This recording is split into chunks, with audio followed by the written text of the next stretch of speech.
Alors que de nouvelles élections municipales sont annoncées au Togo, des voix s'élèvent d'ores et déjà pour encourager une plus grande participation féminine au scrutin.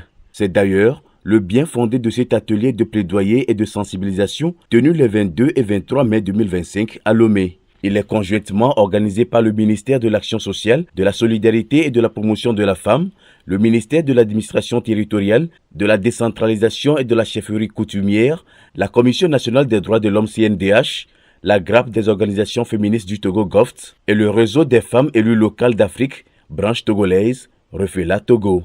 Pour toutes ces entités, il est temps d'ôter tous les obstacles qui freinent l'engagement des femmes malgré l'arsenal juridique et la volonté politique manifestée dans ce sens depuis des années. Nous allons ensemble réfléchir pour voir qu'est-ce qui freine l'engagement des femmes.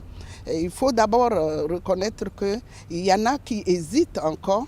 Et ici, nous sommes avec des leaders, des femmes leaders de nos communautés, qui ne sont pas probablement des candidates, mais à côté de celles-ci, il y a peut-être des femmes qui veulent s'engager et donc il faut qu'elles les encouragent à se positionner, à avancer. Il y a probablement des femmes qui vont être candidates. Il faut leur dire oui, c'est le moment, il faut vraiment aller en avant.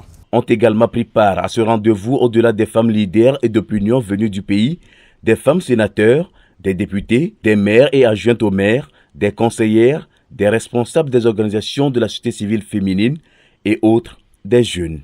L'importance de la participation des femmes aux processus électoraux, mesures mises en place par le gouvernement, partage d'expériences sur l'implication des élus locaux à une gouvernance locale inclusive, cas du Togo, stratégie et partenariat pour un meilleur appui aux femmes élues locales au Togo sont entre autres communications et sujets de débat de panel programmés pour la rencontre.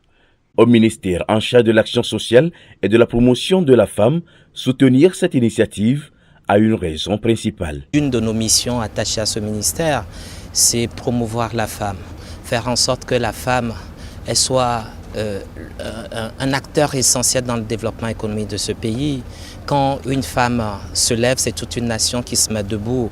Et quand cette nation togolaise va se mettre debout, c'est tous les pans, c'est toute une page qui va être tournée et le processus ne peut qu'être accéléré. Et c'est la raison pour laquelle le ministère soutient la promotion des femmes, des jeunes filles et globalement de toutes les personnes qui peuvent participer au développement, à la croissance économique de ce pays. Et c'est aussi une vision portée par le président du Conseil, son Excellence M. Faure et Sozimna Gnassingbé, qui voudrait que les femmes aient une participation active dans l'arène politique et c'est essentiel.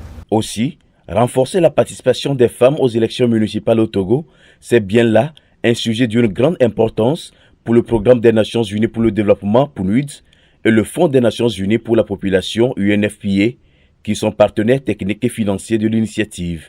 De cette assise, de réels résultats sont attendus. Les résultats attendus d'abord, c'est que celles qui sont là aujourd'hui comprennent pourquoi elles doivent s'engager en politique et qu'elles soient capables d'encourager les autres de se joindre à elles.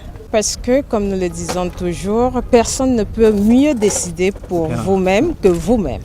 Donc les femmes doivent être là pour pouvoir porter sur la table ce qui est important pour elles et qu'elles-mêmes portent la voix. Sinon, personne d'autre ne le ferait mieux que les femmes. C'est pourquoi aujourd'hui nous pensons qu'il est important de les avoir autour et aussi même qu'elles sachent ce qu'elles doivent poser sur la table, comment poser leurs problèmes sur la table pour pouvoir avoir une solution et qui contribue toujours au développement de ce pays. Bonne nouvelle, alors que les travaux étaient encore en cours, l'annonce de la réduction de la caution de candidature à 25 000 francs, soit la moitié, qui est de 12 500 francs pour les femmes, a été bien accueillie par organisateurs et participantes à cet atelier, dans le sens qu'elle va booster la participation des femmes au scrutin à venir. Néanmoins, au sortir des échanges, des recommandations ont été formulées pour relever les défis qui persistent à la matière. Ainsi, ces femmes issues de toutes les catégories sociales venues de toutes les régions du Togo invitent tous les partis politiques à assurer la parité hommes-femmes sur les listes électorales et à veiller à un meilleur positionnement des femmes sur les listes. Exhortent le gouvernement et les parlementaires à élaborer et adopter une loi spécifique sur la participation des femmes à la vie publique et politique. Encourage les femmes à s'engager davantage dans le développement de leur communauté et à renforcer la solidarité entre elles. Ces femmes invite également les hommes à une masculinité positive pour renforcer la complémentarité homme-femme dans la gestion des affaires publiques au bénéfice de tous. Enfin, elle sollicite l'appui renforcé des partenaires techniques et financiers pour les programmes de renforcement des capacités techniques des femmes et leur autonomisation.